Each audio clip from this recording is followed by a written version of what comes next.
I went out with like very grand aspirations for what I was going to do with my time on that trail, and I ended up just like thinking about the next step a lot.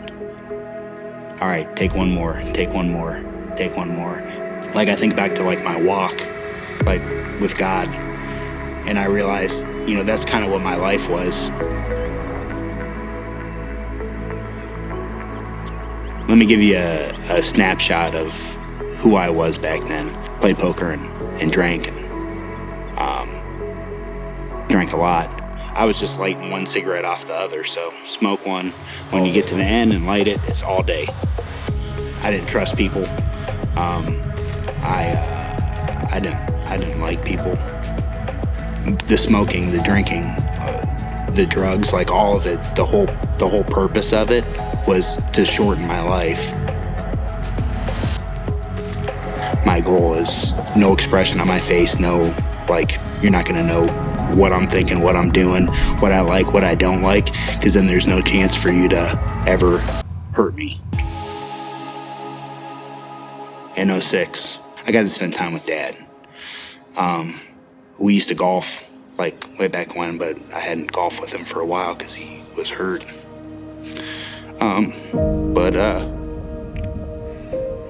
Yeah, we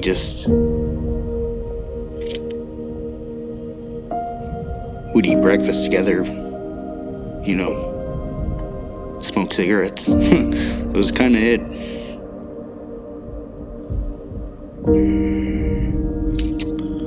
Yeah, he died, and then I didn't know what to do.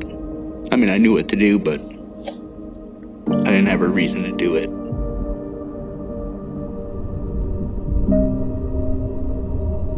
All the things that I felt before, as far as like loneliness and just isolation and nobody understanding me, this got worse.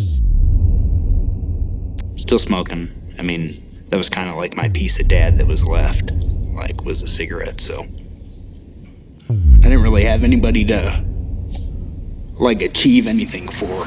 Like, there was no reason, but with Dad there was, and with Grandpa there was. So I definitely like took a good 4 or 5 months there and really went off the rails.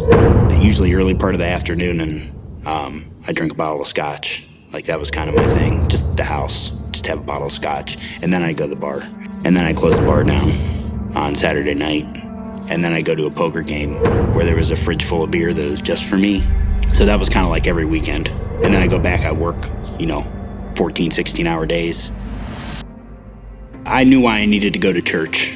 I listened to this guy named Zig Ziglar, and Zig Ziglar said, regardless of whether you're a Christian or not, you should be going to church. And then on top of it, I got the added benefit of I get to take Grandma to church, which Grandpa would have liked. And then I'm like getting intrigued and pulling my Bible out at different times for different reasons. There's a point where I knew I need to make a decision. But for me, it was a logic question. It was like a logic puzzle, which was either he's a complete fraud, either Jesus is a complete fraud, or he is exactly who he says he is.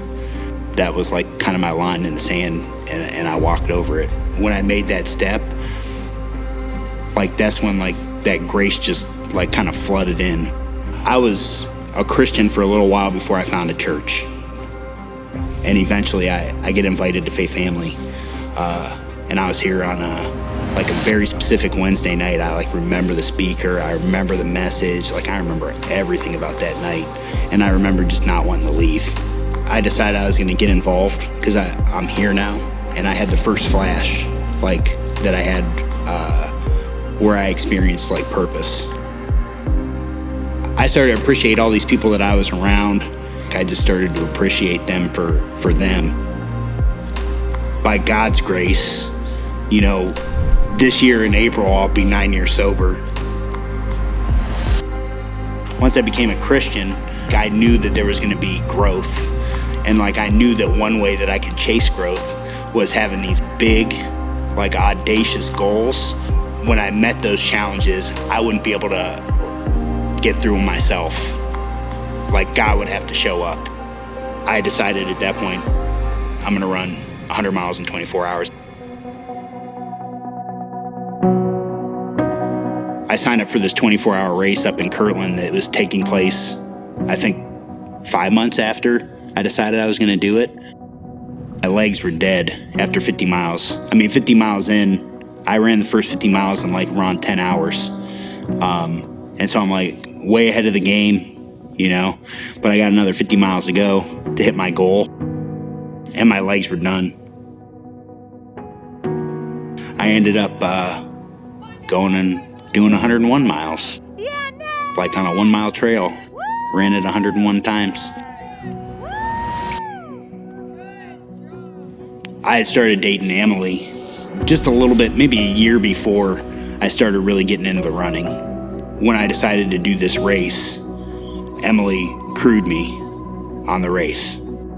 Basically what that means on a 24-hour race with a 1 mile loop is Emily doesn't get to sleep. She'd fill my waters, make sure I had plenty of electrolytes in there, all that kind of stuff, but she wouldn't break. When I finished that race, I knew I'm asking Emily to marry me. God's grace has changed me from someone who hated people to someone who develops people and leads people. From someone who smoked 4 packs a day to running ultra marathons. From being alone to having a beautiful family. I could never earn this or deserve this. That's the grace of God.